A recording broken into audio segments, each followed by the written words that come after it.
2004లో మేము అన్నీ విడిచిపెట్టి అన్నీ కోల్పోయి జీవితంలో అన్నీ నాశనం అయిపోయి తండ్రిని కోల్పోయి ఏమీ చేయలేని పరిస్థితిలో, దిక్కు తోచని పరిస్థితిలో ఒక్క ఉద్యోగం పట్టుకొని టింపనీ స్కూల్లో మమ్మీ ఒక టీచర్గా, ఎందుకంటే పల్లెటూరులో ఆ పరిస్థితిలో మమ్మీని ఉంచుకోవటానికి ఎవరు ఇష్టపడలేదు.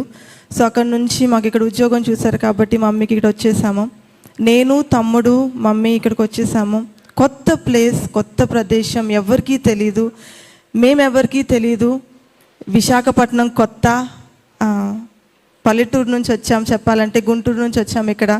ఇక్కడ అలవాట్లు కొత్త, అన్నీ కొత్త. ఏం చేయాలో తెలీదు, ఎవరి దగ్గరికి వెళ్ళాలో తెలీదు, ఎవరితో ఎలా మాట్లాడాలో తెలీదు. అప్పటికే చాలా నిందలతో ఉన్నాం.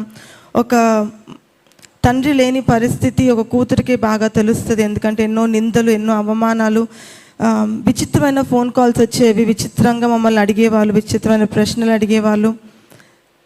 అలాంటి పరిస్థితుల్లో దేవా, అప్పుడప్పుడే యూత్లో ఉన్నాను నేను.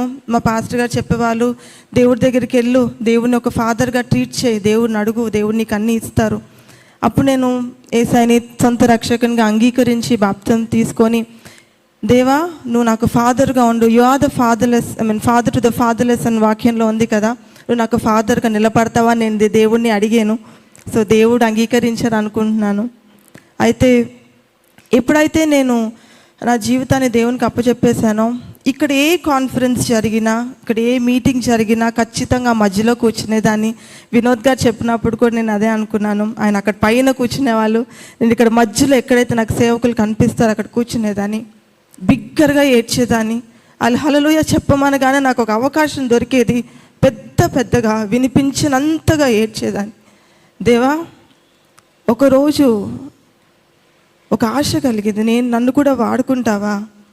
ఈ విశాఖపట్నంలో నేను వచ్చినప్పుడు నేను ఎవరికీ తెలియదు కదా, నన్ను కూడా వాడుకుంటావా? నన్ను కూడా యూజ్ చేసుకుంటావా? ఇలాగ విరిగిపోయిన జీవితాన్ని కూడా నువ్వు వాడుకుంటావా అని అడిగాను. లేదా నీ చర్చ్ బయట ఒక బెగ్గర్లాగా నన్ను ఉంచుకుంటావా? అక్కడైనా కూడా నేను ఈ వాక్యం అలా వింటూ ఉంటాను కదయ్యా. చర్చ్లోకి నేను మేబీ ఏం చేయలేకపోవచ్చు, పాడలేకపోవచ్చు, మాట్లాడలేకపోవచ్చు. నాకు బేసికల్గా మనుషులంటే భయం, స్టేజెస్ అంటే భయం, నాకు చాలా ఫోబియా. నేను వెళ్ళి నుంచోలేనయ్యా, నేను చేయలేనయ్యా, అట్లీస్ట్ బయట బెగ్గర్ లాగానే ఉండనిస్తావా? అలా అడిగిన నన్ను ఈరోజు ఇదే స్థానములో ఒక సేవకులిగా, ఒక సేవకులాని భార్యగా మీ అందరికీ నా పేరు